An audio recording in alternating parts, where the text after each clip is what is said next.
نحمدہ و نصلی علی رسولہ الکریم اما بعد بسم اللہ الرحمن الرحیم اللہم انی اسألک خیر المولج و خیر المخرج بسم اللہ ولجنا وعلی اللہ ربنا توکلنا صدق اللہ العظیم۔ دوستو، میں آپ کے سامنے گھر کے اندر داخل ہونے کی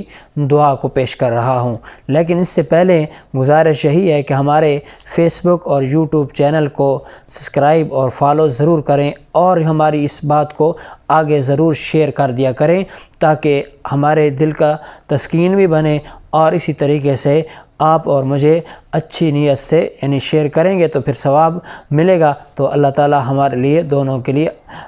ذریعہ نجات اور آخرت کا ذخیرہ بنائے۔ تو دوستو بھائیو، آپ صلی اللہ علیہ وسلم سے یہ صحابی رسول ابو مالک اشعری رضی اللہ تعالی عنہ نے روایت کی ہے کہ رسول اکرم صلی اللہ علیہ وسلم نے فرمایا، تم میں سے جو بندہ بھی اپنے گھر کے اندر داخل ہو تو یہ دعا پڑھے، اللہم انی اسألک خیر المولج و خیر المخرج۔ اے اللہ، میں تیرے سے سوال کرتا ہوں کہ میرا داخل ہونا اور میرا نکلنا خیر ہی خیر ہو، بھلائی اور بھلائی بھی ہو۔ اور اسی طریقے سے فرمایا بسم اللہ ولجنا،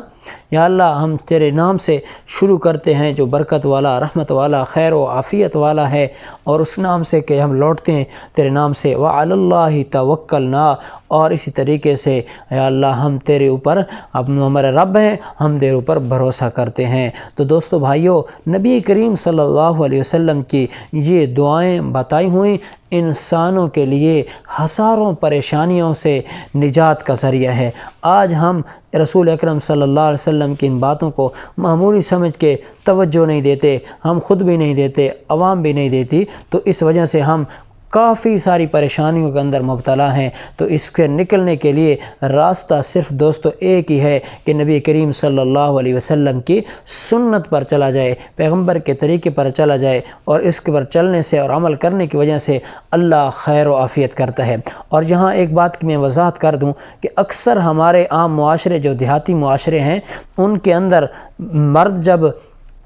داخل گھر میں ہوتا ہے تو وہ اپنا گھر والوں کو، اہل خانہ کو، بیوی کو، بچوں کو سلام کرنا بھی اچھا نہیں سمجھتا۔ ایک تو اس میں تکبر کی بیماری، دوسرا ہمارے ہاں سلام کا رواج نہیں ہے، جس کی وجہ سے لوگ شرماتے ہیں، مرد شرماتے ہیں، عورتیں شرماتے ہیں کہ جی عورت باہر سے آئی تو پھر گھر میں شوہر موجود ہے، بیٹے موجود ہیں، بیٹیاں موجود ہیں، سلام نہیں کرتے۔ تو دوستو بھائیو، نبی کریم صلی اللہ علیہ وسلم شاد فرمایا، افشوا السلام، سلام کو پھیلاؤ۔ تو لہٰذا جب خود بندہ داخل ہو گھر کی چار دیواری کے اندر تو اس کو وضاحت کرے۔ اور دوسرا ایک مسئلہ یہ بھی ہے کہ اگر بندہ کوئی سفر سے آ رہا ہو تو گھر سے دور ہو تو کچھ پہلے اپنے اہل خانہ کو بھی، بچوں کو لازمی اطلاع کر دے کہ میں باہر سے سفر سے آ رہا ہوں۔ تو یہ چیزوں جو کہ شریعت کے مطابق ہیں تو نبی کریم صلی اللہ علیہ وسلم نے اس کی تعلیم امت کو دی ہے۔ تو لہٰذا مجھے اور آپ سب کو اس پر عمل کرنے کی توفیق نصیب فرمائے۔ وآخر دعوانا ان الحمد للہ رب العالمین۔